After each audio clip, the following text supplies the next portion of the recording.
मुंबई गोवा राष्ट्रीय महामार्गावर असणाऱ्या भोसले घाटानजीक वणवा लागल्याचे चित्र रविवारी दुपारी पाहावयास मिळाले.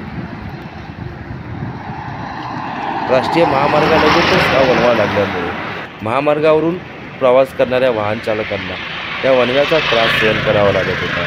हा वणवा इतक्या मोठ्या प्रमाणात होता की महामार्गावरून जाणाऱ्या वाहनांना देखील या धूर आणि आगीच्या झळा यांच्यामुळे त्रास सहन करावा लागत होता.